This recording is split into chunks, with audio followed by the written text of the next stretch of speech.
জিনিসের দিকে মুখ ফিরানো। সালাতের অর্থ হচ্ছে নিকটবর্তী হওয়া, মুখ ঘুরানো, মুতাওয়াজ্জা হওয়া। ওই যে হযরত ইব্রাহিম আলাইহিস সালাম বলেছিলেন, ইন্নী ওয়াজ্জাহতু ওয়াজহিয়া লিল্লাযী ফাতারাস সামাওয়াতি ওয়াল আরদ। জানেন আপনারা? পড়েন, ইন্নী ওয়াজ্জাহতু ওয়াজহিয়া লিল্লাযী ফাতারাস সামাওয়াতি ওয়াল আরদা হানিফা ওয়া মা আনা মিনাল মুশরিকিন। নিশ্চয় আমার মুখ ঘুরায় দিলাম কার দিকে? যিনি আকাশ এবং জমিনের স্রষ্টা, সব কিছুর মালিক যিনি, তার দিকে আমি মুতাওয়াজ্জা হলাম। নামাজের অর্থই হচ্ছে মুতাওয়াজ্জা হওয়া, মুখ ঘুরিয়ে দেওয়া, চেহারা ঘুরিয়ে দেওয়া। আর নামাজের আরেক অর্থ হচ্ছে নিকটবর্তী থেকে আরো নিকটবর্তী হওয়া। আল্লাহ রাব্বুল আলামিন বলেন, নিকটবর্তী হতে হলে ওয়াসজুদ ওয়াকতারিব, সেজদা দাও আর সেজদার মাধ্যমে আমার নিকটবর্তী হয়ে যাও। সেজদা দিলেই আল্লাহর নিকটবর্তী হওয়া যায়। কোন সুবহানাল্লাহ। সাহাবী, আল্লাহ নবীর সাহাবী প্রশ্ন করেছেন, নবীজি, বান্দা কখন আল্লাহর নিকটবর্তী হয়ে যায়?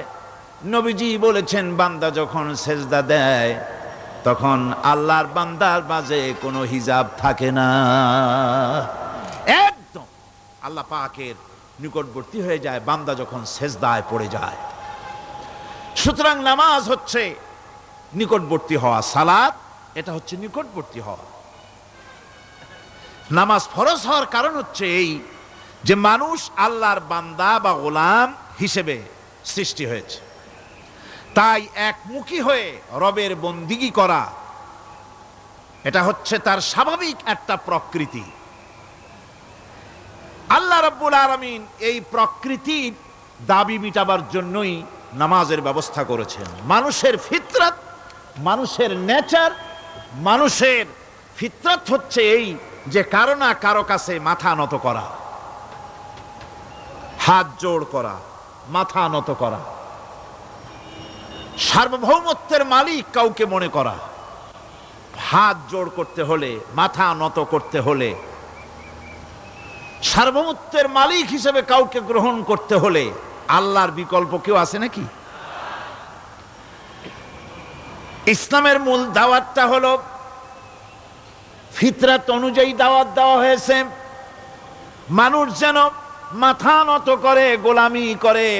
এজন্য আল্লাহ রাব্বুল আলামিন বলেছেন যে আমি মানুষ এবং জিনকে সৃষ্টি করেছি, তার কারণটাই হলো মা খালাকতুল জিন্না ওয়াল ইনসা ইল্লা লিয়াবুদুন। মানুষ আর জিন জাতিকে সৃষ্টি করা হয়েছে ইবাদতের জন্য, গোলামির জন্য। ইবাদত আর গোলামি এটাই করতে হবে, গোলামি করতে হবে, দাসত্ব করতে হবে। আর এই দাসত্ব, আল্লাহর আনুগত্যই গোলামির দাওয়াত দিয়েছেন দুনিয়ার সব নবীরা। কোন নবী বলেন নাই যে আমার গোলামি করো। কেউ বলেছেন? বলেন জোরে, কেউ বলেছেন? আল্লাহ পাক বলেন, ওয়ালাকাদ বা'আসনা ফি কুল্লি উম্মাতির রাসূলা আন ইবুদুল্লাহা ওয়াজতানিবুত তাগুত। প্রত্যেক জাতির জন্য আমি রাসূল প্রেরণ করেছি, তারা মানুষকে দাওয়াত দিয়েছেন এই কথা বলে যে এক আল্লাহর গোলামি করো, তিনি ছাড়া কোনো ইলাহ নাই, আইনদাতা নাই, বিধানদাতা নাই, তার গোলামি, তার সামনে মাথা নত করে দাও। নামাজ হচ্ছে তাওহীদের অবশ্যম্ভাবী এক বহির্প্রকাশ। তাওহীদের জন্য তাওহীদবাদী মানুষ যারা, তাদেরকে নামাজ আদায় করতেই হবে। আকীদা বিশ্বাসের দিক থেকে তাওহীদ যদি হয় পুরা দ্বীনের মূল উৎস, তাহলে আমলের দিক থেকে নামাজ হচ্ছে পুরা দ্বীনের মূল ভিত্তি। নামাজ হচ্ছে আমলের মূল ভিত্তি, এর বাস্তবায়ন ছাড়া দ্বীন পূর্ণ হয় না। নামাজ মুমিনের কেবলমাত্র একটি উত্তম আমলই নয়, বরং নামাজ হচ্ছে ঈমানের মূল ভিত্তি। যার কাছে নামাজ নাই তার কাছে কিছুই নাই। রাসূল করিম সাল্লাল্লাহু আলাইহি ওয়াসাল্লাম বলেছেন, যে নামাজ যে ব্যক্তি পড়ে না, আল্লাহ পাকের সাথে তার কোনো সম্পর্ক বাকি থাকে না। সুতরাং এই নামাজটা হচ্ছে এই যে একমাত্র একাগ্র চিত্তে আদবের সাথে আল্লাহর সামনে রুজু হয়ে যাওয়া। কোরআনে কারীম বলছি, মুনিবিনা ইলাইহি ওয়াত্তাকুহু ওয়াকিমুস সালাতা ওয়া লা তাকুনু মিনাল মুশরিকিন। তোমরা আল্লাহর দিকে রুজু হয়ে যাও এবং তাকে ভয় করে অন্যায় কাজ থেকে বিরত থাকো, আর নামাজ কায়েম করো, মুশরিকদের অন্তর্ভুক্ত হয়ে যেও না। নামাজ কায়েম করা, নামাজের আদেশ কোরআনে কারীমের মধ্যে আল্লাহ পাক বহু জায়গায় করেছেন। ঈমানের পর নামাজই হচ্ছে সবচেয়ে বড় জরুরি। একজন মানুষ ঈমান আনলো, যেমন কালকে একজন ঈমান এনেছে, ঈমান আনার সাথে সাথে তার প্রথম কাজ কি বলুন? বলেন, প্রথম কাজ কি? ফজরের নামাজের আগে একজন ইসলাম কবুল করলেন, তার প্রথম দায়িত্ব নামাজকে আদায় করে দেওয়া, ফজরের নামাজ পড়াম। জোহরের আগেই কেউ ঈমান আনলো, তার প্রথম দায়িত্ব জোহরের নামাজ আদায় করা। আসরের নামাজের আগে ঈমান এনেছে, তার প্রথম দায়িত্ব হলো আসরের নামাজ আদায় করা। তার মানে হলো ঈমান আনার পর একজন ঈমানদারের প্রথম দায়িত্ব হচ্ছে নামাজ। গুরুত্বপূর্ণ বিষয়, খুব ভালো করে শুনতে হবে, ইয়াদ রাখতে হবে প্রত্যেকটি মুসলমানের। এই নামাজ কি জিনিস, কেমনে আদায় করতে হবে, আদায় না করলে কি হবে, গুরুত্বপূর্ণ এই কথাগুলি প্রত্যেকের স্মরণ রাখতে হবে। কিয়ামতের দিন মানুষ যে জাহান্নামে যাবে, জাহান্নামের জন্য, জাহান্নামে যে সব কারণে যাবে তার মধ্যে বড় কারণ কালকে বলেছিলাম, দেখি মনে আছে নাকি? বড় কারণ কয়টা? কয়টা? আলহামদুলিল্লাহ মনে আছে। আল্লাহ রাব্বুল আলামিন বলেন, ইয়াতাসাআলুনা আনিল মুজরিমিন। কিয়ামতের দিন অপরাধীদেরকে জিজ্ঞেস করা হবে, মা সালাকাকুম ফি সাকার, জাহান্নামে কেন আসছো? জবাবে তারা বলবে, ক্বালু লাম নাকু মিনাল মুসাল্লিনা ওয়া লাম নাকু নুতঈমুল মিসকিন। নামাজ পড়ি নাই আর এতিম মিসকিনদের খেতে দেই নাই, এই কারণেই জাহান্নামে এসেছি। কল নাউযুবিল্লাহ। নামাজ যারা পড়বে না জাহান্নামে যেতে হবে। কোথায় যেতে হবে? আকীদাগত দিক থেকে ঈমান হলো তাওহীদের স্বীকৃতি, আর আমলের দিক থেকে নামাজ হচ্ছে তাওহীদের বহিঃপ্রকাশ। আপনি মুসলমান তা প্রমাণ হবে নামাজ দিয়ে। নামাজহীন ঈমানের দাবি মূল্যহীন। যার নামাজ নাই তার ঈমানের দাবি করার কোনো মূল্যই নেই। অনেক এরকম কথা বলে, হুজুর আমি মানুষটা নিতান্ত খারাপ না, যাই মনে করেন, গ্রামে রাস্তা বানাইছি, ব্রিজ করে দিয়েছি, কালভার্ট করেছি, এতিম মিসকিনরে তাও মাঝে মধ্যে খাবার দেই, বিধবারে কাপড় চোপড় দেই, মানুষটা আমি নিতান্ত খারাপ না, তবে এই মাঝে মধ্যে একটু নামাজ পড়ি না, তাতে কি আমার ঈমান নষ্ট হয়েছে নাকি? আমি বলি, ভাই ঈমানই তো নাই, নষ্ট হবে কি? ঈমান থাকলে না নষ্ট হবে? ঈমান নাই। সুতরাং একজন মুসলমান যদি নামাজ না পড়ে, নিজেকে মুসলমান বলে দাবি করার কোনো হক তার নাই, দাবি করার অধিকার নাই। নামাজ হচ্ছে জিন্দিগি, নামাজটাই মূলত জিন্দিগি। নামাজটা কি? জিন্দিগি।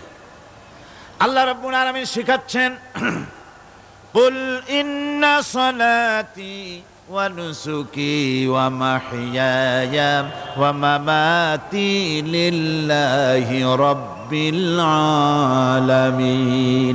মুহাব্বতের সাথে সবাই পড়েন, কুল ইন্না সালাতি ওয়া নুসুকি ওয়া মাহইয়ায়া ওয়া মামাতি লিল্লাহি রাব্বিল আলামিন। বলো আমার নামাজ, বলো আমার নামাজ, আমার কোরবানি, আমার হায়াত, আমার মত সবকিছুই আল্লাহ রব্বুল আলামিনের জন্য নিবেদিত। আমার বেঁচে থাকা, আমার মরে যাওয়া সব আল্লাহর জন্য। সে আল্লাহ রব্বুল আলামিন, তার জন্য সবকিছু নিবেদিত করতে হবে। আল্লাহ পাকের গোলাম আমাদের বানিয়েছেন, আল্লাহ আমাদের গোলামি করা লাগবে। আর গোলামির নমুনা যাকাত দিয়া, হজ দিয়া, দান দিয়া, সদকা দিয়া, কোন জিনিস দিয়ে নামাজের মতো গোলামির উৎকৃষ্ট প্রমাণ বা নমুনা আর কিছুতে নাই। আমি যে গোলাম তার উৎকৃষ্ট প্রমাণ হচ্ছে নামাজ। নামাজেই একটা মানুষ গোলামির অনুভূতিতে তাকে নিয়ে যায়। বাদশাহ হোক, মন্ত্রী হোক, পীর হোক, মৌলানা হোক, মুহাদ্দিস হোক, বড় লোক হোক, গরিব হোক, পুরুষ হোক, নারী হোক, যাই হোক, নামাজে দাঁড়াইলো, একেবারে কান্ডারে ধরিয়া কানের কাছে হাত দিয়া, হাত দুটো বাঁধিয়া মাথা নিচের দিকে দিয়ে দাঁড়ায় গেল। কিসের মতো? আসামির মতো, গোলামের মতো। সুবহানাল্লাহ। এদিক ওদিক তাকাইতে পারবা না, চোখটা থাকবে সেজদা যেখানে দিবা সেখানে। তাকানো নিষেধ, সেজদার দিকে তাকাও। এরপরে যখন রুকুতে গেলেন, গোলামের নমুনা হয়ে গেল। গোলামের এরকম মাথা নিচু করে থাকতে হয় প্রভুর সামনে। গেলেন, রাজা, বাদশাহ, বড় লোক, সব অহংকার চূর্ণ হয়ে গেল। নাক আর কপাল দিয়া আমার মাবুদের দরবারে মাথাটা লাগাই দিলাম জমিনের উপরে। সুবহানাল্লাহ। আমি আমার ভাষায় বলি, আমি আমার ভাষায় কথাটা এভাবে বলি, এই জমিনটা যদি কাগজ হয় আর আমার নাকটার কপালটা যদি কলম হয়, তাহলে আমি যে গোলাম দৈনিক 5 বার আমার নাক আর কপাল দিয়া জমিন নামক কাগজের উপরে, দাস খতের উপরে দৈনিক 5 বার নাক আর কপাল দিয়া সই করে দেই, আল্লাহ আমি তোমার গোলাম, আর কারো গোলাম নই, আমি একমাত্র তোমার গোলাম। ঘুমের থেকে উঠে সেজদা দিয়া বলি, দুপুরের সময় কাজ ফালাইয়া আর একবার বলি, বিকেল আসার আগেই আসরে আর একবার বলি, দিন যখন শেষ হয় আর একবার বলি, রাতে যখন শুতে যাই আর একবার সেজদা দিয়া ঘোষণা করি, মাবুদ আমি তোমার গোলাম। সুবহানাল্লাহ। নামাজ হচ্ছে ইসলামের গণ্ডির মধ্যে প্রবেশের প্রমাণ। কোরআনে কারীম বলছে, ফাইন তাবু ওয়া আকামুস সালাতা ওয়া আতাউজ যাকাতা ফাইখওয়ানুকুম ফিদ্দীন। সূরা তওবা এসেছে, তারা যদি তওবা করে আর নামাজ কায়েম করে, যাকাত যদি আদায় করে, তাহলে এখন তোমাদের সে দ্বীনি ভাই, এখন ভাই হয়ে গেল। একটু আগে ছিল কাফের, মুশরিক, এখন তোমার দ্বীনি ভাই। দ্বীনের গণ্ডির মধ্যে প্রবেশ করা, কলেমা পড়ার সাথে সাথেই নামাজ। নামাজ হচ্ছে দ্বীনের প্রধান গেট, দ্বীনের প্রধান তোরণ। দ্বীনের মধ্যে প্রবেশ করার জন্য এই গেট দিয়ে প্রবেশ করতে হবে। সুতরাং এই নামাজের এতই গুরুত্ব দেওয়া হয়েছে। ইসলাম যদি ক্ষমতায় আসে, আল্লাহ যেন এনে দেন, জোরে কোন আমিন। ইসলাম যদি ক্ষমতায় এসে যায়, রব্বুল আলামিন তাফসিরে মাহফিল, কোরআন সামনে নিয়ে আশা করে তোমার দরবারে দোয়া করি, এই বিশাল জনসমুদ্রের দোয়া কবুল করো মাবুদ গো, এই বাংলাদেশকে ইসলামের দেশ বানাইয়া দাও। দেশটা যদি ইসলামের হয়ে যায়, আইন যদি আল্লাহর হয়, শাসন যদি সৎ লোকেরা করে, রব্বুল আলামিন কোরআন শরীফে বলেন, তাহলে তারা 4টা কাজ করবে। আল্লাযীনা মাক্কান্নাহুম ফিল আরদ আকামুস সালাতা ওয়া আতাউজ যাকাত ওয়া আমারু বিল মা'রুফি ওয়া নাহাউ আনিল মুনকার। মুমিনেরা ক্ষমতায় এসে প্রথম যে কাজটা করবে, প্রথমে ক্ষমতা এসেই নামাজ বাধ্যতামূলক করবে। প্রথম কি? ওয়াজ নসিহতে অনুরোধ করা হবে না, বাবাজিরা আল্লাহর রাস্তায় নামাজটা পড়ে না। রেডিও এবং টেলিভিশনের মাধ্যমে রাষ্ট্রপ্রধান অর্ডার করে দিবেন, আজ থেকে বাংলাদেশের 12 কোটি তাওহীদি জনতা, নারী পুরুষ যারা আকেল বালিগ, সকলের জন্য নামাজ বাধ্যতামূলক, নামাজ পড়তেই হবে। এটা অর্ডার। বেলা যখন একটা বেজে যাবে। বেলা যখন একটা বাজবে সমস্ত মসজিদে আজান শুরু হয়ে যাবে। আজানের সাথে সাথে অফিস, আদালত, কল কারখানা, ক্ষেত খামার, শিক্ষাঙ্গন সব ডেডলক হয়ে যাবে। আধা ঘন্টার জন্য বন্ধ হয়ে যাবে। যারা মুসলমান অফিসে, কলেজে, ইউনিভার্সিটিতে সর্বত্র তারা নামাজের জন্য প্রস্তুতি নেবেন।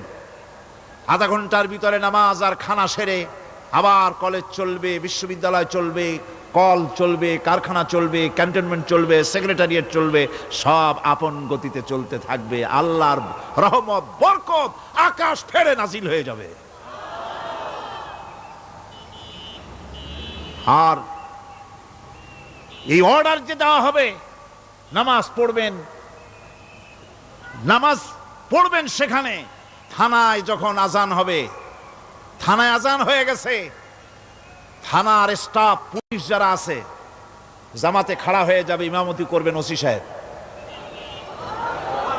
এসপির অফিসে এসপি সাহেব ইমামতি করবেন, ডিসি সাহেব তার অফিসে ইমামতি করবেন, মন্ত্রী সেক্রেটারিয়েট ইমামতি করবেন, প্রেসিডেন্ট বঙ্গভবনে ইমামতি করবেন, বিশ্ববিদ্যালয়ের ভাইস চ্যান্সেলরের ইমামতিতে সে জায়গার মুসলমান ছাত্র ছাত্রী, শিক্ষক শিক্ষয়িত্রী এক জামাতে নামাজ আদায় করবে। এই যদি হয় চিত্র দেশের, অপরাধ থাকবে? থানায় ওসি সাহেব নিজেই যদি জামাতের ইমামতি করেন, এইভাবে নামাজ আদায় করেন পুলিশদের নিয়ে জামাতে, ঘুষ আর খাবে তারা?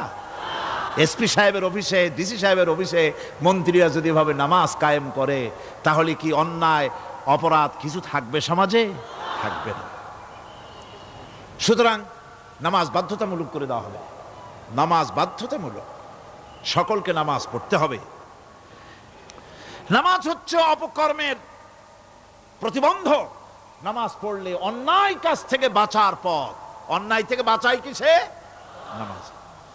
আল্লাহ রাব্বুল আলামিন বলেন, উতলু মা উহিয়া ইলাইকা মিনাল কিতাবি ওয়া কিমিস সালাম ইন্নাস সালাতা তানহা আনিল ফাহশাই ওয়াল মুনকার। হে নবী, এই কিতাব তেলাওয়াত করো, যা তোমার প্রতি অবতীর্ণ করা হয়েছে, এই কিতাব তেলাওয়াত করো আর নামাজকে প্রতিষ্ঠা করো। নিঃসন্দেহে নামাজ মানুষকে পাপাচার থেকে বাঁচায়া দেয়। অশ্লীলতা, পাপাচার থেকে মানুষকে বাঁচায় কে? জোরে চিল্লায় এখন কে? নামাজ। এই নামাজ মানুষকে অন্যায় কাজ থেকে বাঁচায় দেয়। নামাজ যে মানুষকে অন্যায় কাজ থেকে বাঁচায়, কেমনে বাঁচায়? আমরা যে নামাজ পড়ি, এই নামাজে তো আমাদেরকে অন্যায় কাজ থেকে বাঁচাইতে পারে না। নামাজি বহুত মানুষ আছে অন্যায় করে, করে কিনা? কোন না করে না? করে। নামাজি অথচ অন্যায় করে। আর আল্লাহ বলছেন নামাজিকে, নামাজ তাকে অশ্লীলতা থেকে ফিরায়। তাহলে কথা কারটা ঠিক? আল্লাহরটা। জোরে বলেন, কারটা ঠিক? অবশ্যই আমার আল্লাহর কথা হক। আমি ভুল করতেছি, আমি যেন কোথাও ভুল করতেছি, সামথিং ইজ রং, কোথাও যেন আমরা ভুল করে বসতেছি, সেই ভুলটা কি আমরা আবিষ্কার করতে চেষ্টা করবো ইনশাআল্লাহ। প্রথম যে কথাটা সেটা হচ্ছে এই যে আমরা যা নামাজে পড়ি আমরা তা বুঝি না। কথা ঠিক কিনা? আমি যদি এখন প্রশ্ন করি সামি আল্লাহু লিমান হামিদা অর্থ কি কোন, ফার্স্ট ডিভিশনে কয়েকটা লেটার নিয়ে ফেল করবেন এরকম লোক আছেন না নাই? সুবহান রাব্বিয়াল আলা অর্থ কি জানি না, সুবহান রাব্বিয়াল আযীমের অর্থ কি জানি না, দোয়া কুনুত অর্থ কি জানি না, তাশাহুদ অর্থ কি জানি না, সূরা ফাতিহার অর্থ কি জানি না, এমন কি উজুর মধ্যে কয়টা ফরজ তাও অনেকের জানা নাই। কথা কি বেশি বললাম না ঠিক বলছি? একজনের জিজ্ঞেস করলো, মিয়া উজুতে কয় ফরজ? কয় হুজুর কি মনে করেন এটা বুঝি জানি না, এটা তো সাধারণ ব্যাপার, বলেন না কয় ফরজ? কয় উজুতে তো 17 ফরজ। কি কি? কয় হাত ধোয়া, পাও ধোয়া, মুখ ধোয়া, নাক ধোয়া, চোখ ধোয়া, জিহ্বা ধোয়া, মাথা ধোয়া। বলতে বলতে গুনে দেখা গেল প্রায় 19টার মতো বলছে। বলা হলো, মিয়া বললেন আপনি উজুতে ফরজ 17টা, কইলেন আপনি 19টা। কয় হুজুর জানি আরো, বলি না আপনাদের ভয়তে। উজু জানে না, নামাজ জানে না, তাকে এই নামাজ কেমনে ফিরাবে অন্যায় কাজ থেকে? কথা বুঝতে পেরেছেন? নামাজে আল্লাহু আকবার বললাম, এরপরে সানা পড়লাম, তারপরে সূরা ফাতিহা পড়লাম। সূরা ফাতিহার ভেতরে যে সমস্ত কথাগুলি বললাম সেই কথাগুলি বুঝি না, কি বলেছি তাও জানি না। এরপরে সুবহান রাব্বিয়াল আলা বলেছি, সুবহান রাব্বিয়াল আযীম বলেছি, সামি আল্লাহু লিমান হামিদা বলেছি, অর্থ কি জানি না। আল্লাহ তা শুনতে পান, যে ব্যক্তি আল্লাহর প্রশংসা করেন তিনি তা শুনতে পান। নামাজের মধ্যে আইডিয়া দেওয়া হচ্ছে, তুমি যে আল্লাহর জন্য নামাজ পড়তেছো, প্রশংসা করতেছো, এটা এমন নয় যে আল্লাহ পাক দেখছেন না বা শুনতেছেন না। তুমি যা বলতেছো, প্রশংসা করতেছো, আল্লাহ পাক তা শুনতে পাচ্ছেন। সামি আল্লাহু লিমান হামিদা। সুবহান রাব্বিয়াল আলা, আমি মহান সর্বশ্রেষ্ঠ আল্লাহ রাব্বুল আলামিনের পবিত্রতা ঘোষণা করছি, আমি তার প্রশংসা করছি। সূরা ফাতিহার কি আমরা বলি আপনারা ব্যাখ্যা দেখে বুঝে নিয়েন, সেগুলি আমি এখানে বলে বাকি কথা সব শেষ করতে পারবো না। নামাজে কি পড়েন সেটা যদি জানতেন, অবশ্যই আল্লাহ রাব্বুল আলামিনের কথা কার্যকরী হয়ে যেত। ইন্নাস সালাতা তানহা আনিল ফাহশাই ওয়াল মুনকার। নামাজ মানুষকে পাপের কাজ, অশ্লীলতা থেকে ফিরাতে পারে। আল্লাহ ইন্না বসায়ছেন, নিশ্চয়ই, বেশক, অবশ্যই নামাজ পাপ থেকে ফিরাবে। কিন্তু কেমনে ফিরাবে নামাজ তো বুঝি না, নামাজ তো বুঝি না। খালি সেজদা দেয় জনমের মতো, আর সেজদা কি? নামাজে যদি দেখে ইমাম দেরি করতেছে, আত্তাহিয়াত পড়তে দেরি হয়ে যাচ্ছে, পিছন থেকে সিগন্যাল মারে, ঠিক কিনা? বেয়াদব, বেয়াদব। তোমার নামাজ, তোমার আত্তাহিয়াত আগে শেষ হয়েছে, তাতে কি হয়েছে? চুপ করে বসে থাকো। ইমামকে কাশি দিয়া সতর্ক করার অধিকার তোমার নাই।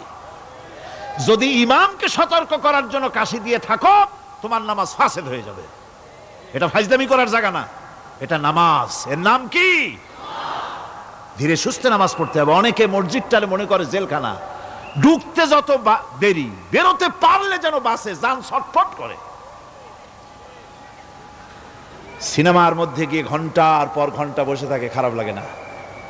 মসজিদে কেরাত যদি একটু লম্বা পড়ে, পিছনে বসে খালি কি যে করে মনে মনে বলতে থাকে যে ইমাম এমন কাঁচা ছাড়া ছাড়ি না।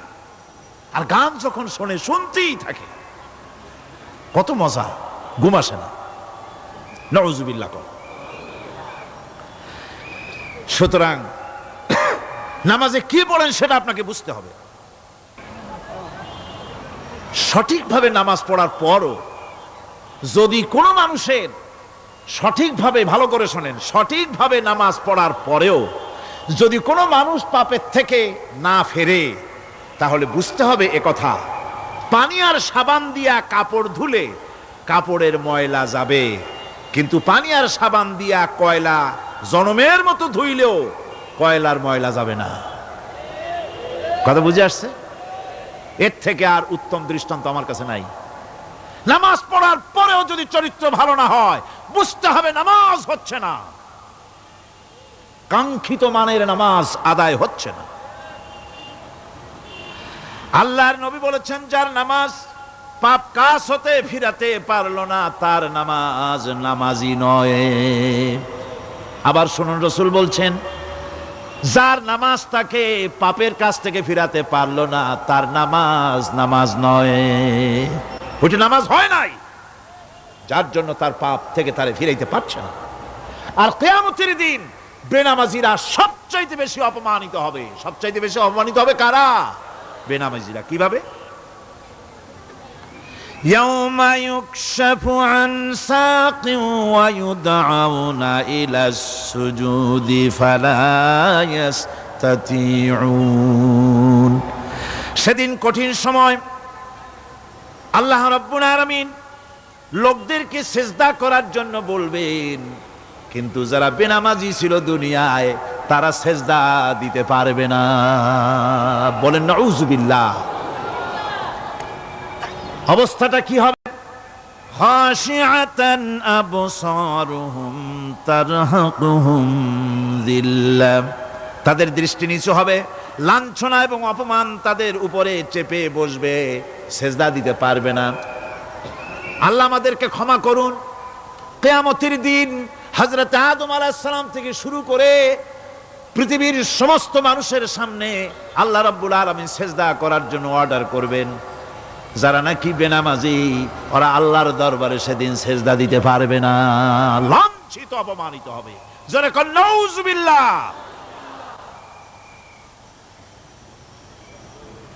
নামাজ, মুমিনের নামাজ একরকম, মুনাফিকের নামাজ হলো আর এক রকম।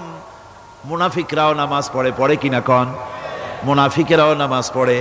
মুনাফিকেরা যখন নামাজ পড়তে যায়, আল্লাহ রাব্বুল আলামিন বলতেছেন ওয়া ইযা কামু ইলাস সালাতি কামু কুসালা। মুনাফিকেরা যখন নামাজ পড়তে দাঁড়ায়, নামাজে আসে ঠিক তারা, কিন্তু নামাজের জন্য দাঁড়ায় খুব শৈথিল্য ভারে, শৈথিল্য ভাবে দাঁড়ায়, কাহিলি সুস্তি, এ জায়গা চুলকায়, পায়জামা ধরে টান দেয়, টুপিটা ঘুরে আয়, এদিক ওদিক তাকায়। মুনাফিকের নামাজ দেখলেই ঠিক পাওয়া যায় যে বেটা মুনাফিক। এইভাবে সে দাঁড়ায়। তার নামাজটা কি জন্য? ইউরাউনান নাসা ওয়া লা ইয়াযকুরুনাল্লাহা ইল্লা কালিলা। তাদের নামাজ হচ্ছে মানুষকে দেখাবার নামাজ। নাউযুবিল্লাহ। এখন দেখবেন এই মৌসুম আসছে, নামাজের মৌসুম, বেনামাজিদের নামাজের মৌসুম। জনসভা হচ্ছে, নির্বাচন আসতেছে, নামাজে রক্ত হয়ে গেছে, তাড়াতাড়ি আজান হয়ে গেল। টুপি না থাকলে রুমাল একটা মাথায় দিল, উজু আছে কি না আছে, আল্লাহু আকবার, যা আছে কপালে হয়ে যাক। মানুষকে দেখাবার জন্য এরা নামাজ পড়ে। এরা আল্লাহর শরণার্থে নামাজ খুব কম লোকই করে। এরা হচ্ছে মুনাফিক। দুনিয়া এবং আখিরাতে কল্যাণের জন্য একমাত্র মাধ্যম হচ্ছে নামাজ। দুনিয়াও যদি কল্যাণ চাই, আখিরাতেও যদি কল্যাণ চাই, তাহলে এর জন্য কি করতে হবে?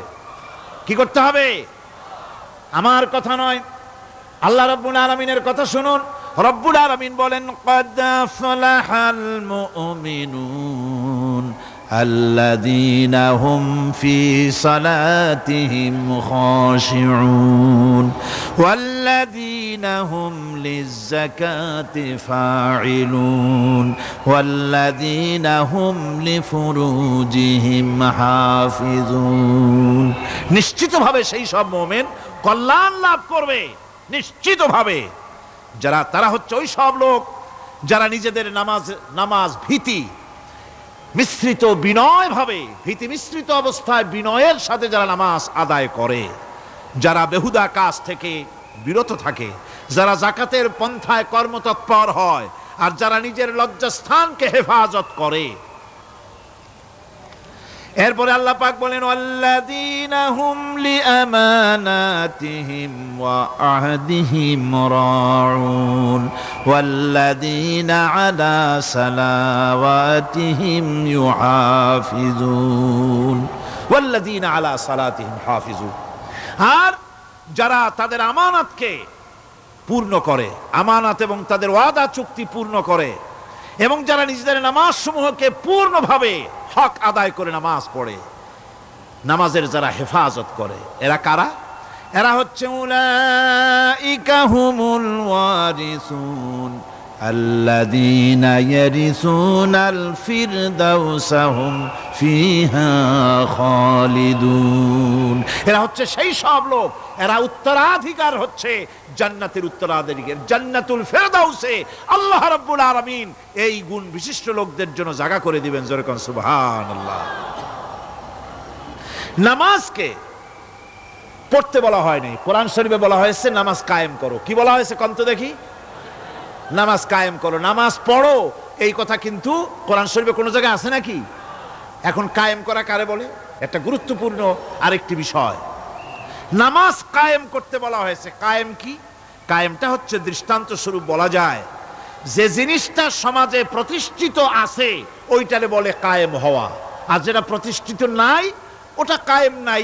কায়েম মানেই হলো প্রতিষ্ঠিত থাকা। যেমন আমাদের দেশে, আমাদের সমাজে নারী পুরুষ শিশু বৃদ্ধ সকলেই কাপড় পরা, শাড়ি পরা, লুঙ্গি পরা, এই কাপড় পরাটা কায়েম আছে, প্রতিষ্ঠিত আছে না নাই? যার কারণে কাপড় পরা সমাজে কায়েম আছে বলে উলঙ্গ মানুষ সমাজে খুঁজে পাওয়া যায় না, পাগল ছাড়া, ঠিক কিনা? একটা বাচ্চাকেও যদি উলঙ্গ হতে বলেন এখানে, 5 বছর 6 বছরের একটা বাচ্চাকেও, সে কিন্তু রাজি হবে না, ঠিক কিনা? যেহেতু কাপড় পরা সমাজে প্রতিষ্ঠিত আছে, সেহেতু উলঙ্গ মানুষ পাওয়া যায় না, কাপড় পরাটাই এখানে প্রতিষ্ঠিত। সুতরাং এখন অবস্থাটা এই হয়েছে, কাপড় পরা প্রতিষ্ঠিত আছে বলে কোন উলঙ্গ মানুষ এসে যদি এই মঞ্চে দাঁড়ায় আর বলে আমাকে একটু বক্তৃতা করতে দেন, আপনারা কি করবেন? মঞ্চে তো উঠতেই দিবেন না। উলঙ্গ মানুষ যদি কোনো চাকরি নিতে যায় ইন্টারভিউতে, তাকে লাইনে দাঁড়াইতে দেবে? দেবে না। এমন কি উলঙ্গ হয়ে যদি বাড়িতে প্রবেশ করে, তার বউ দূর দূর করে তাড়ায় দেবে, ঠিক কিনা?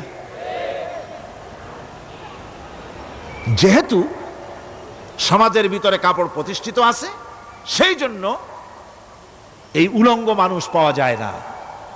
অনুরূপভাবে নামাজ যদি প্রতিষ্ঠিত হতো সমাজের ভিতরে, তাহলে বেনামাজি খুঁজে পাওয়া যেত না।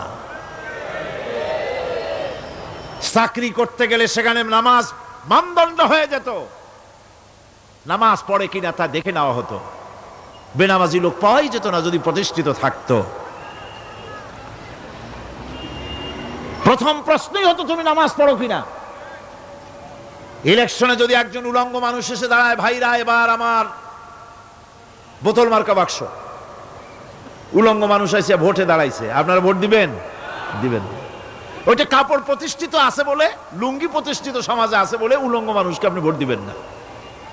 নামাজ যদি প্রতিষ্ঠিত থাকতো সমাজে, বেনামাজি মানুষ যদি এসে মঞ্চে দাঁড়ায়া যতই বলতো আমি ক্ষমতায় গেলে এই করব সেই করব, নামাজ প্রতিষ্ঠিত থাকলে পরে এই বেনামাজিরে কেউ ভোট দিত না। নামাজ যদি প্রতিষ্ঠিত থাকতো, তাহলে অফিসের অফিসার তো দূরের কথা, বেনামাজি অফিসের ঝাড়ুদারের চাকরিও তার কিসমতে জুটতো না, যদি নামাজ প্রতিষ্ঠিত থাকতো। এর নাম হলো নামাজ কায়েম হওয়া। নামাজ কায়েম থাকলে এই অবস্থার সৃষ্টি হতো। এই জন্য আল্লাহ পাক বলেছেন নামাজকে কায়েম করতে হবে। নামাজ হবে সব ভালো কাজের মানদণ্ড। সমস্ত ভালো কাজের মানদণ্ড কি? নামাজ। নামাজ আমাদেরকে বড় রকমের শিক্ষা দেয়। কি শিক্ষা দেয়? নামাজ আমাদের শিখায় ঐক্য আর ভ্রাতৃত্ব। ভ্রাতৃত্বের আর ঐক্যের শিক্ষা দেয়। এক নেতার আনুগত্য করা শিখায়। জামাত যত বড় হোক, ইমাম হবে কয়জন? একজন ইমাম হবে। আর এই ইমাম মানে কি? নেতা। ইমাম মানে কি? নেতা নির্বাচন শিখায় নামাজে। নেতা নির্বাচন কে শিখায়? নামাজ শিখায়। বোঝেন খুব ভালো করে। কিভাবে? মনে করুন চট্টগ্রাম শাহী মসজিদে ইমাম প্রয়োজন। এখন সেই ইমাম নেওয়ার জন্য ইন্টারভিউ কল করা হলো, বিজ্ঞাপন দেওয়া হলো পত্রিকায়। অনেক আলেম আসলেন। ইন্টারভিউ বোর্ডে যারা বসলেন, তারা ইন্টারভিউটা কিভাবে নেবেন? যার মাথার চুল লম্বা বেশি তার ইমামতি দেওয়া হবে। যার লুঙ্গিটা পায়ের গিরার তলে তারে দেওয়া হবে। যার মোষটা মুখের মধ্যে গিয়া ঢুকছে, হাসি দিলে বুঝাই যায় না হাসে না কান্দে, তারে দিবে। দাড়িগুলা কামাইছে তারে দেবে। সিগারেট খায়, বা অবশ্য চট্টগ্রাম আর সিলেটে সিগারেটের ফতোয়া ভিন্ন রকম। বরিশালে আমি যেখানে জন্মগ্রহণ করেছি, আমার এলাকায় কোনো আলেম যদি সিগারেট খায়, মসজিদের ইমাম তো ভালো, মসজিদ ঝাড়ু দিতেও ঢুকতে দেবে না মসজিদে। এটা এই এলাকার এক রকমের কায়দা। আমি এটার ব্যাপারে কথা নাইবা বললাম। তো আপনারা খুঁজে দেখবেন সে সিনেমা দেখে নাকি, মিথ্যা কথা বলে নাকি, বউ পর্দায় থাকে নাকি। এগুলি মাইক্রোস্কোপ যন্ত্র দিয়ে ইমামের মাথা থেকে পা পর্যন্ত দেখবেন কিনা কন? আচ্ছা এবার কত দেখি, এই ইমাম সাহেব ইমামতি করবে কতজন লোকের? 500, 1000। শাহী মসজিদে ধরেন 5000 লোক হইল। 5000 লোক, 5000 লোকের ইমাম নির্বাচনের সময় পা থেকে শুরু করে মাথা পর্যন্ত দেখেন, এমনকি বউ পর্যন্ত। বৌমনি আনিয়ে দেখেন না, পর্দায় থাকে কিনা এইটা আপনারা দেখেন, ঠিক কিনা? এ খবরটা নেন। 5,000 লোকের একটা ইমাম বানাতে গিয়ে মাইক্রোস্কোপ যন্ত্র দিয়ে দেখেন মোষ কেমন, দাড়ি কেমন, চুল কেমন, পাও কেমন, হাত কেমন, হাতে নখ লম্বা কিনা, দাঁতে ছাতা কিনা, বউ পর্দায় থাকে কিনা, মিথ্যা কথা কয় কিনা, এত দেখেন। আর যখন নির্বাচন আসে তখন 2.5 থেকে 3 লক্ষ মানুষের জন্য একজন এমপি নির্বাচিত হয়। সেই ইমামকে বাছাই করার জন্য নামাজ পড়ে কিনা, জিনাকার কিনা, মদখোর কিনা, সুদখোর কিনা, ঘুষখোর কিনা, বদমাশ কিনা বাছাই করা হয় না।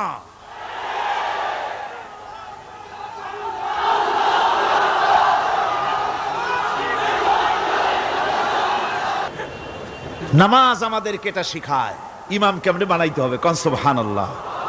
নামাজ ঐক্য শিখায়, নামাজ ভ্রাতৃত্ব শিখায়, নামাজ পারস্পরিক মহব্বত শিখায়, নামাজ নেতা কেমন হওয়া উচিত, নেতা নির্বাচন শিখায়। আবার নেতা ভুল করলে তার ভুল বলা যাবে না, এরকম হতে পারবে না। নামাজের ভিতরে ইমাম যদি ভুল করলেন, আপনি লোকমা দিবেন, সুবহানাল্লাহ, আল্লাহু আকবার বলবেন। যদি তিনি সংশোধন না হলেন আবার দেন, তাতেও সংশোধন হলো না আবার দেন। 3 বার লোকমা দেওয়ার পর যদি ভুল সংশোধন না করে নামাজ ছেড়ে দেন, ইমামকে বের করে দেন, নতুন ইমাম নিয়োগ করেন। যারা ক্ষমতায় যাবে, আপনি রাষ্ট্রের ইমাম যারে বানাবেন, সেই রাষ্ট্রীয় ইমাম যদি জনগণের ইচ্ছার বিরুদ্ধে যদি চলে, 1 বার লোকমান দেন, 2 বার লোকমান দেন, 3 বার দেন, তারপরেও যদি না নামে, ঘাট ধরে নামে না। নামাজ আপনাকে নেতা নির্বাচন, নেতাকে প্রতিষ্ঠিত রাখা, নেতার আনুগত্য আপনাকে শেখায়। নামাজ লাইন সোজা করে দাঁড়াতে হবে। লাইন যদি বাঁকা করেন, আপনার কলজেটা ওরকম বাঁকা হয়ে যাবে। কোন নাউযুবিল্লাহ।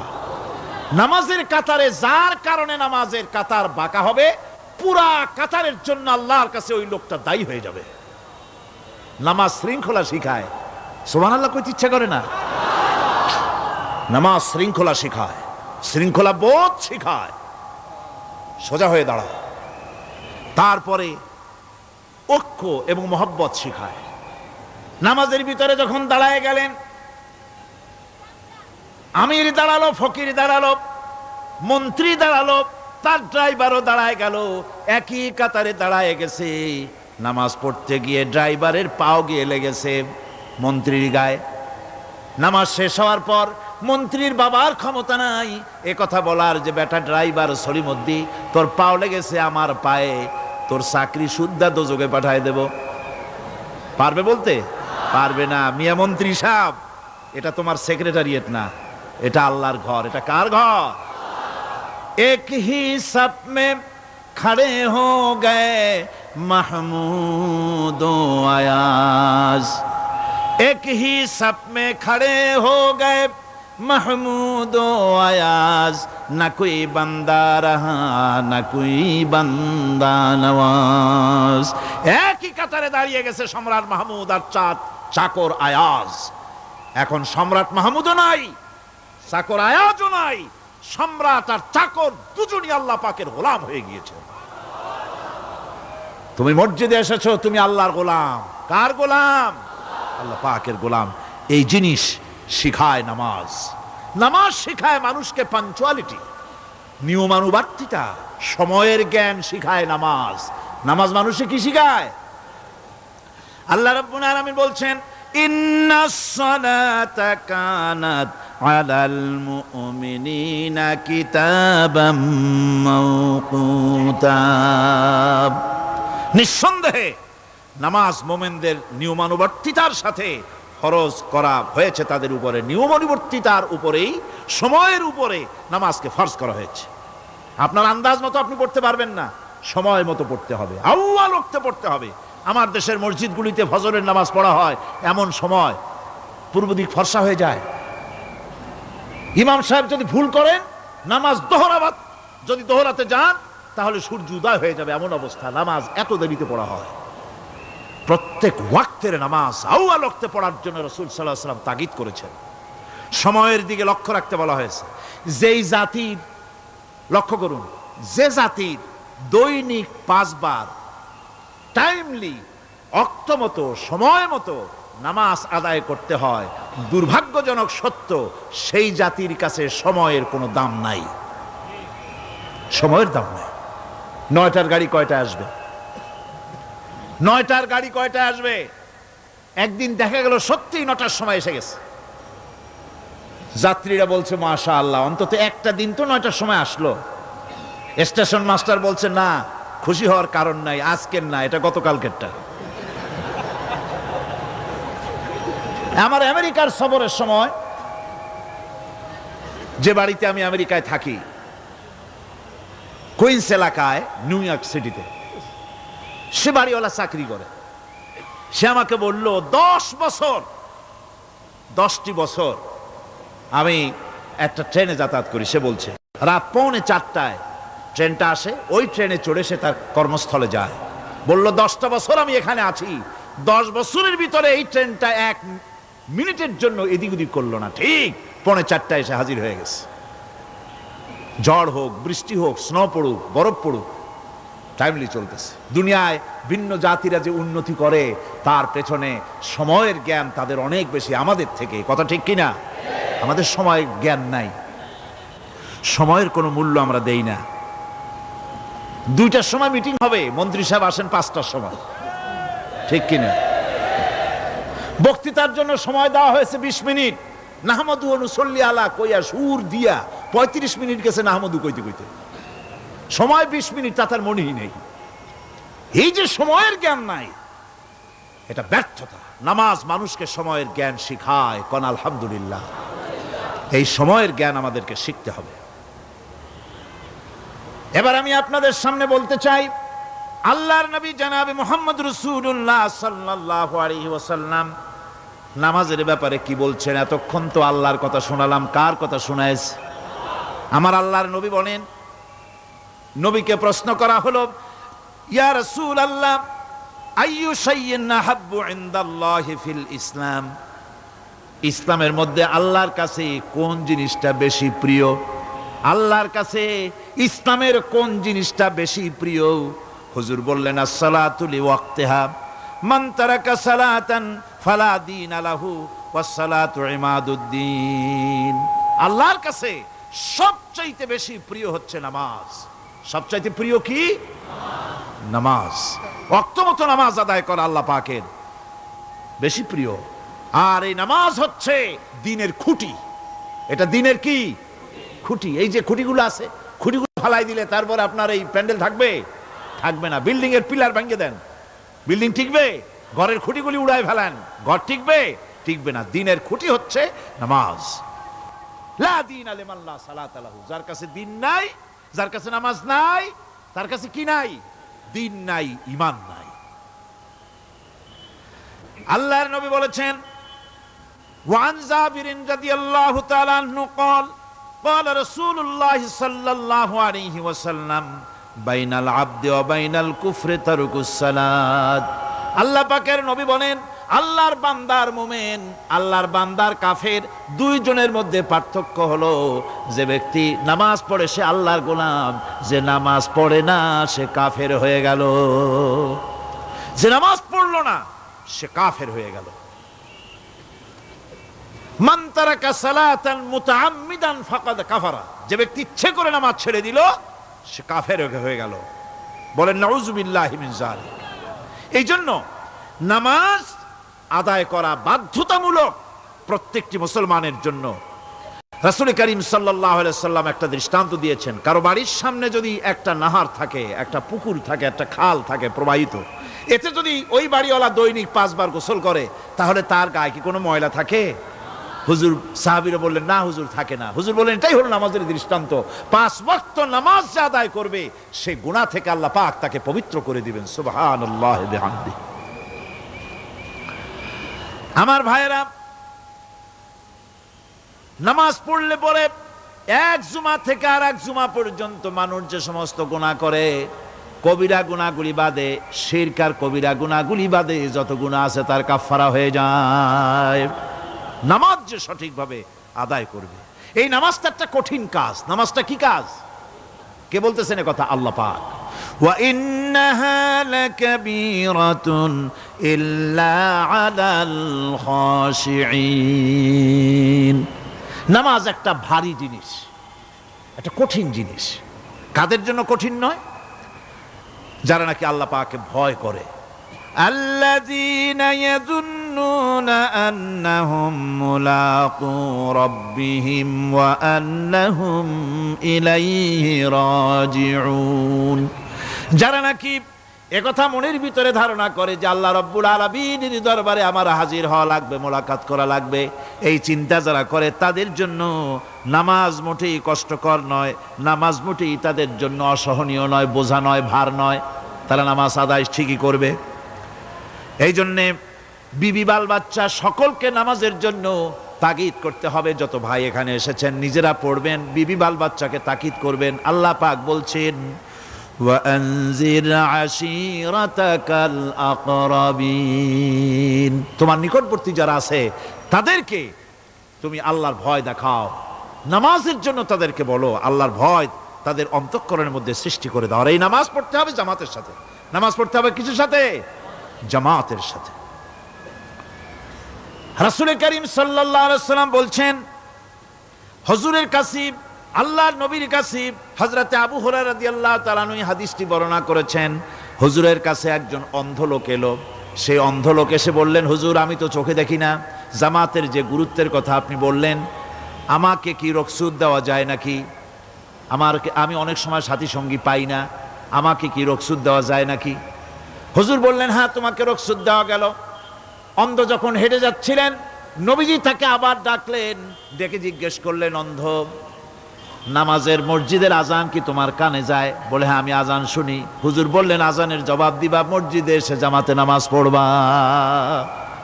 একজন অন্ধকে রুখসত দেওয়া হয় নাই। মসজিদে আজান শোনার পর ঘরে বসে যদি নামাজ আদায় করেন, নামাজের হক আদায় হবে না। হুজুর সাল্লাল্লাহু আলাইহি ওয়াসাল্লাম বলেছেন, মসজিদে আজান হওয়ার পর যে ব্যক্তি ঘরে বসে নামাজ পড়ে, আমার ইচ্ছা হয় ঘরটা আগুন দিয়ে জ্বালায় দেই। কে বলতেছেন? রাহমাতুল লিল আলামিন বলতেছেন।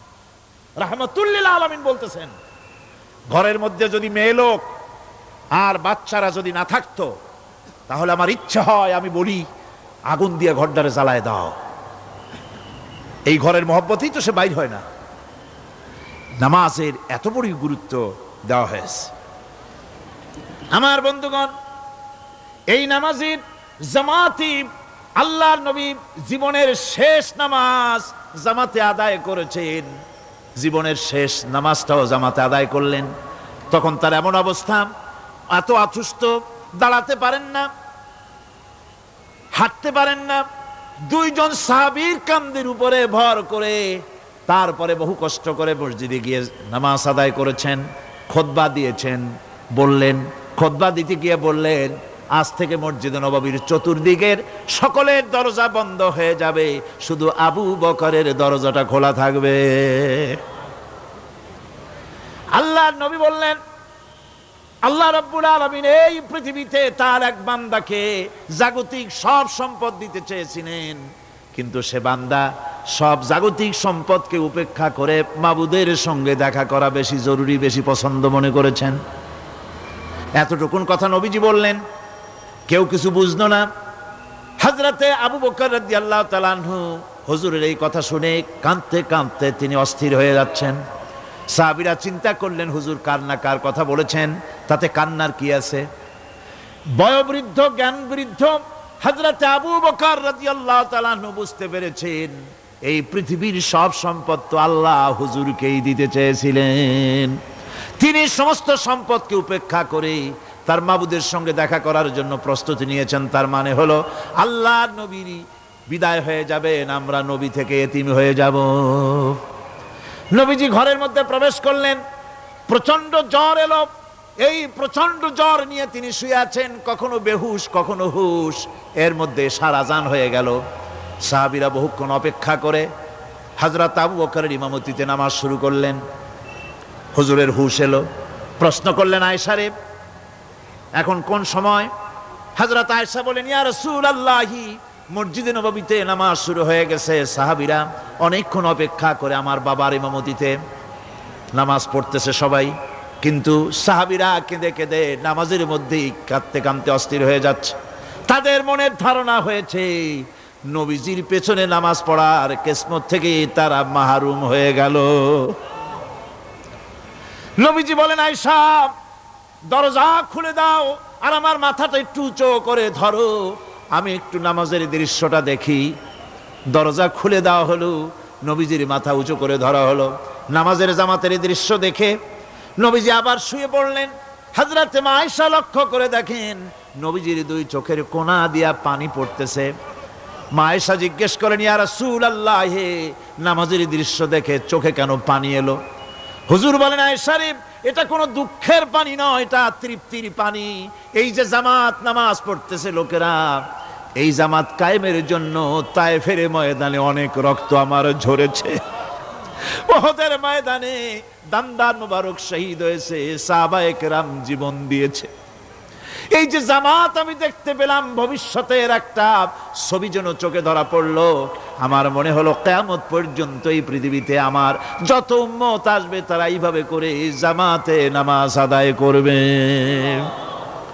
নবীজির মাথার কাছে মালাকুল মউত যখন এসে গেছেন, আমার ভাইরা, এই পৃথিবীতে যত নবীরা এসেছিলেন মৃত্যুর সময় সমস্ত নবীরা শেষ কথা যেটা বলেছেন, হাদিস, সমস্ত নবীরা উম্মতের জন্য মৃত্যুর মুহূর্তে শেষ কথা যেটা বলেছেন সেটা হলো আসসালাত, আসসালাত, নামাজ, নামাজ।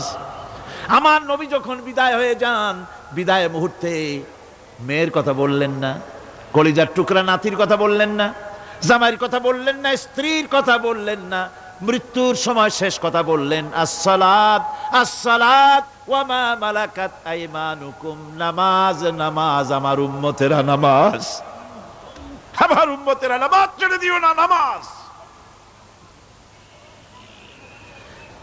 যেই নবী উম্মতের জন্য এত কাঁদলেন, নামাজের জন্য এত কথা বলে গেলেন, আল্লাহ রাব্বুল আলামিন নামাজের জন্য এত নির্দেশ করলেন, নবী ইন্তেকালের সময় নামাজের কথা বলে দিলেন, সেই মুসলমান আজ নামাজ আদায় করে না। নামাজ পড়ে তো নামাজ শুদ্ধ হয় না। হযরতে হুযায়ফা রাদিয়াল্লাহু তাআলা আনহু তিনি একবার ইয়েমেন সফর করেছিলেন, এক মসজিদে নামাজ পড়লেন। একজনকে তিনি নামাজ পড়তে দেখলেন, নামাজ পড়তে দেখে তিনি অপেক্ষা করলেন। লোকটার নামাজ হয়ে যাওয়ার পর তিনি প্রশ্ন করলেন, আল্লাহর বান্দা, তুমি কতদিন এরকমের নামাজ পড়তেছো? তিনি বললেন, প্রায় 40 বছর তো হবে আমি এরকম নামাজ পড়তেছি।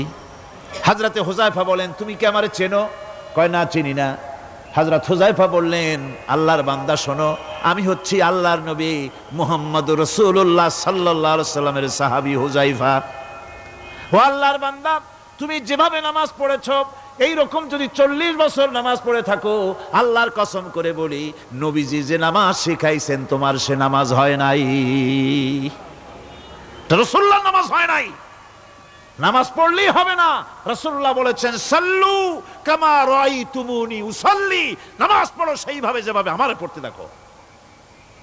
বিশ্বাস করুন ভাইরা, নামাজ যদি না হয়, হরতাল করিয়া, মিছিল করিয়া, বিক্ষোভ করিয়া, যে কোনো আন্দোলন করে ইসলামকে বিজয়ী করা যাবে না যতক্ষণ পর্যন্ত নামাজ সহি না হবে। নামাজ হচ্ছে ফাউন্ডেশন। নামাজ নাই, কিচ্ছু নাই। ঠুকঠাক করে দুইটা সেজদা দিয়ে উঠে যাবেন, আপনার ইসলামী আন্দোলনের 4 পয়সার দাম নাই। নামাজ আগে। জিহাদের ময়দানেও নামাজ, যেখানে আছেন ওখানেই নামাজ পড়তে হবে, আর তা পড়তে হবে আদবের সাথে, মুহাব্বতের সাথে। আপনারা বিরক্ত হচ্ছেন না তো? হাদিস শরীফ থেকে শোনাচ্ছি, আল্লাহর নবী এক জিহাদ থেকে ফিরে এসেছেন, রাত কাটাচ্ছেন, শিবির তাবু গেড়েছেন, কয়েকজনকে পাহারার দায়িত্ব দিলেন রাতের বেলায় পাহারা দিতে। বাই রুটেশন, 2 জন ঘুমাবে, 2 জন পাহারা দেবে। 2 জনের ভাগ্যে পাহারা পড়লো রাত 12টার পরে। পাহারা দিতেছেন, 2 জনের একজন বলল, 2 জন জেগে না থেকে আমরা একজন ঘুমাই, একজন পাহারা দেই। কোনো অসুবিধা হলে আমার উঠায় দিও। বলে ঠিক আছে।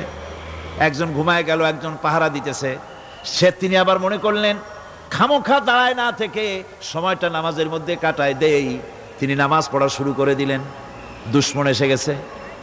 দুশমন দূরে দেখতেছে, একটা গাছের মতো দেখা যায়, অন্ধকারে মানুষ না গাছ বোঝার জন্য তীর নিক্ষেপ করলো। তীরটা এসে তার বাম হাতের ভিতরে বাহুতে ঢুকে গেল। নামাজ ছাড়লেন না। এরপরে দুশমন আর একটা তীর মারলো, সেই তীর তার ডান বাহুতে লেগে গেল। সাহাবী তাড়াতাড়ি রুকুতে গিয়ে নামাজ আদায় করলেন। আর ওই দুশমন বুঝতে পারলো যেটা মানুষ। দুশমন দৌড় দিল। নামাজ শেষ করে সাথীকে উঠালেন। সাথী উঠে দেখে দুই দিকে দুই তীর বসানো। ভাই তোমার গায়ে তীর কেন? বললেন আপনি যখন ঘুমায় গেলেন আমি ভাবলাম খামোখা দাঁড়ায় থেকে সময় নষ্ট না করে সময়টা নামাজের মধ্যে কাটাই। নামাজ পড়তেছিলাম, তীর আসলো বাম দিকে, কিন্তু নামাজে এত মজা পাচ্ছিলাম তেলাওয়াতে, তীর ঢুকেছে আমি খেয়াল করি নাই। আবার আর একটা তীর ঢুকেছে আমি খেয়াল করি নাই। দ্বিতীয় তীরটা যখন ঢুকলো মনে মনে ভাবলাম তৃতীয় আর একটা তীর এসে যদি আমার বুকের মধ্যে ঢুকে যায় আর আমি যদি শহীদ হয়ে যাই, নবীজি আক্রান্ত হয়ে যাবেন, এই চিন্তা না আসলে জীবন গেলেও নামাজ ছেড়ে দিতাম না। আবার জীবনটা গেলেও নামাজ ছেড়ে দিতাম না, এত মজা লাগতেছিল। নামাজ, নামাজ, এই নামাজ হচ্ছে মুসলমানদের সবচেয়ে বড় জিনিস। নামাজ হয় না, নামাজ যত পড়া হয় অধিকাংশ নামাজ হয় না। নামাজের ভিতরে তাদিল আর কাম, তাদিল করা ওয়াজিব। যতক্ষণ দাঁড়িয়ে থাকবেন, রুকুতে থাকবেন, যতক্ষণ দাঁড়ায় থাকবেন ততক্ষণ অন্তত এক তাসবিহ পরিমাণ তো বটেই। যদি তা না হয়, রুকুত থেকে দাঁড়ালেন, সেজদায় চলে গেলেন, ওয়াজিব তরক হলো। সো সেজদা দিলেন না, নামাজ ফাসেদ হয়ে গেল, নষ্ট হয়ে গেল নামাজ। এটা পাগলামি না। নামাজ সহিভাবে আদায় করতে হবে। নামাজ থেকে দাঁড়াবেন, রুকুত থেকে দাঁড়ায় গেলেন, বলবেন রব্বানা লাকাল হামদ। কোন রব্বানা লাকাল হামদ হামদান কাসীরান তাইয়িবান মুবারাকান ফিহি। একজন সাহাবী এই দোয়াটা পড়ছিলেন। নামাজ শেষ করে আল্লাহর নবী প্রশ্ন করলেন, নামাজের ভিতরে অতিরিক্ত এই কথাগুলি কে বলেছো? সাহাবী ভয় পেয়ে গেলেন। ভয় ভয় তিনি বললেন, হুজুর আমি বলেছি। হুজুর বললেন, তুমি জানো না আমি নবী, তুমি নবী না, আমি যা দেখি তুমি দেখতে পাও না। তুমি যখন এই দোয়াটা পড়তেছিলে আমি লক্ষ্য করেছিলাম আল্লাহর রহমতের ফেরেশতারা প্রতিযোগিতা করতেছিল তোমার আমল নামায় কে কত বেশি নেকি লিখবে। রুকুতে দাঁড়ায়া এটা পড়বেন। সেজদায় চলে যাবেন, দুই সেজদার মাঝখানে ততক্ষণ বসে থাকবেন যতক্ষণ একটা সেজদার ভিতরে ছিলেন। পড়বেন আল্লাহুম্মা গফিরলি ওয়ারহামনি ওয়াহদিনি ওয়াফিনি ওয়ারজুকনি। নামাজের মধ্যে দোয়া করতেছেন, আল্লাহ আমারে ক্ষমা করে দাও। এসব দোয়া সব হুজুরের। আমাকে ক্ষমা করো, আমাকে হেদায়েত দাও, আমাকে সুস্থ করো, আমাকে রহম করো, আমাকে রিজিক দাও। কও সুবহানাল্লাহ। নামাজের ভিতরে দোয়া কবুলের সময়, নামাজের সেজদার ভিতরে দোয়া কবুল হয়। এইভাবে করে রাসূল করিম সাল্লাল্লাহু আলাইহি ওয়াসাল্লামের নামাজটা কেমন হাক্কানি উলামাদের কাছ থেকে জেনে নেবেন। যেহেতু হুজুর বলেছেন সাল্লু কামা রাআইতুমুনি উসাল্লি, নামাজ পড়ো সেইভাবে যেভাবে আমাকে পড়তে দেখো। নামাজের ভিতরে একাগ্রতা লাগবে, ভালোবাসা লাগবে, ভয় লাগবে, মুহাব্বত লাগবে। পরিপূর্ণ সময় নিয়ে শান্তিপূর্ণভাবে নামাজ পড়তে হবে। আর যত তাড়াহুড়া সব হচ্ছে নামাজের মধ্যে, ঠিক কিনা ভাইরা? রাসূল করিম সাল্লাল্লাহু আলাইহি ওয়াসাল্লামের যে নামাজ, হুজুর যেভাবে নামাজ পড়েছেন হাদিসে যা পাওয়া যায়, হাদিসে বুখারীতে সব আছে, দেখে নেবেন, সেইভাবে নামাজটা আদায় করে নেবেন। কিয়ামতের দিন আল্লাহ রাব্বুল আলামিন সর্বপ্রথম বান্দাকে প্রশ্ন করবেন কি? বুখারী শরীফে এসেছে, আন আবি হুরায়রা রাদিয়াল্লাহু তাআলা قال سمعت رسول الله صلى الله عليه وسلم يقول إنما يحاسب به العبد يوم القيامة من عمله صلاته। বুখারী শরীফের হাদিস। আল্লাহ রাব্বুল আলামিনের নবী বলেন, হযরত আবু হুরায়রা হাদিস খানা বর্ণনা করেছেন, তিনি বলেন যে আমি রাসূলের মুখে শুনেছি কিয়ামতের দিন আল্লাহ রাব্বুল আলামিন সর্বপ্রথম তার বান্দার কাছে প্রশ্ন করবেন, বান্দা নামাজ আদায় করেছিলি কিনা? নামাজ সর্বপ্রথম প্রশ্ন। যেরকম সর্বপ্রথম প্রশ্নটা কি? নামাজ। এই নামাজ আপনার বাচ্চাদেরকে যখন 7 বছর বয়স হবে নামাজের হুকুম করবেন, 10 বছরে নামাজ না পড়লে প্রহার করতে বলা হয়েছে। নামাজের জন্য কড়াকড়ি করতে হবে। পুরুষ নারী মেয়েদের মাসের ভিতরে কখনো কখনো তাদের যে সমস্ত মাসলা মাসাইল আছে সেই অনুযায়ী কখনো তাদের ক্ষমা আছে, বাকি তাদের নামাজ পড়তে হবে। আর পুরুষের জন্য পাগল হয়ে যাওয়া, বেহুশ হয়ে যাওয়া ছাড়া নামাজ মাপ নাই, নামাজ পড়তেই হবে। এই যে নামাজ না হলে ঈমান থাকবে না, ঈমান নষ্ট হবে, কিয়ামতে জাহান্নামে যাওয়া লাগবে। এসব কথা শোনার পর আজকের তাফসীরুল কোরআন মাহফিলে আমরা কি ওয়াদা করতে পারি যে আমরা মালাকুল মউত যতক্ষণ পর্যন্ত আমাদের মাথার কাছে না আসবে নামাজ ছেড়ে দেব না? এই ওয়াদা কি করতে পারি? 2 হাত উঁচু করুন, বলেন ইয়া আল্লাহ, আমি তোমার নামে শপথ করছি, যতদিন মালাকুল মউত আমার মাথার কাছে না আসতেছে ততদিন পর্যন্ত ফরজ নামাজ, ফরজ রোজা ছেড়ে দেব না। ইয়া আল্লাহ, মৃত্যু পর্যন্ত আমার এই ওয়াদা পালনের তৌফিক আমাকে দান করো, আমিন। আল্লাহ পাক আমাদের এই ওয়াদা মঞ্জুর করুন, জোরে কোন আমিন। আলোচনার শেষ পর্যায়ে এখন আমরা মুনাজাতের দিকে যাব। দাঁড়ানো ভাইয়েরা সবাই বসেন, মুনাজাতের শরীক হন। আল্লাহ রাব্বুল আলামিন নামাজের জন্য আমাদেরকে দোয়া শিখাই দিয়েছেন, কোন সুবহানাল্লাহ। কে শিখাইছেন দোয়া? আল্লাহ পাক দোয়া শিখালেন, রব্বি জাআলনি মুকিমাস সালাতি ওয়া মিন যুররিয়াতি রব্বানা ওয়া তাকাব্বাল দুআ। আয় আল্লাহ, আমারে আমার বিবি বাল বাচ্চারে নামাজের উপরে প্রতিষ্ঠিত করো। আল্লাহ, তুমি দয়া করে দোয়া কবুল করো, জোরে কোন আমিন। এ দোয়া আপনারাও করবেন, আমিন, আল্লাহুম্মা আমিন। রব্বানা যালামনা أنفسنا وإن لم تغفر لنا وترحمنا لنكونن من الخاسرين ربنا لا تزغ قلوبنا بعد إذ هديتنا وهب لنا من لدنك رحمة إنك أنت الوهاب। আয় আল্লাহ তাআলা, বিশাল এই জনসমুদ্র, লক্ষ লক্ষ জনতা তোমার দরবারে বিনতি ভরা কণ্ঠ নিয়ে তোমার দরবারে আরজ করতেছি। আমরা যে আলোচনা করলাম, দরুদ ও সালাম পড়লাম, মেহেরবানি করে রাসূল করিম সাল্লাল্লাহু আলাইহি সাল্লামের রূহ মুবারকে হাদিয়া পৌঁছায়া দাও। আয় আল্লাহ তাআলা, तमाम পৃথিবীর মাটির নিচে যত মুমিন মুমিনাত শুয়ে আছেন তাদেরকে ক্ষমা করে দাও। আমাদের মা বাপ যাদের দুনিয়া থেকে বিদায় হয়ে গেছে, আল্লাহ কবরগুলিকে জান্নাতের টুকরা বানায়া দাও। রব্বির হামহুমা কামা রব্বায়ানি সগীরা। আয় আল্লাহ তাআলা, সমগ্র বিশ্বে যত মুসলমান আছে সব মুসলমানদের গুনাহ মাফ করে দাও, সমস্ত মুসলমানদের বিপদ মুসিবত দূর করে দাও। রব্বুল আলামিন, এই মাহফিলে আমরা যারা এসেছি গুনাহ করে তো জীবনটারে শেষ করে ফেলাইছি, রব্বুল আলামিন জীবনের সব গুনাহ মাফ করে দাও। রব্বানা তাকাব্বাল মিন্না ইন্নাকা আনতাস সামিউল আলিম ওয়া তুব আলাইনা ইন্নাকা আনতাত তাওয়াবুর রহিম। সুবহান রাব্বিকা রাব্বিল ইজ্জাতি আম্মা ইয়াসিফুন ওয়া সালামুন আলাল মুরসালিন আলহামদুলিল্লাহি রাব্বিল আলামিন। ওয়াজআল আখির কালিমাতিনা ইনদাল মাউত লা ইলাহা ইল্লাল্লাহু মুহাম্মাদুর রাসূলুল্লাহ।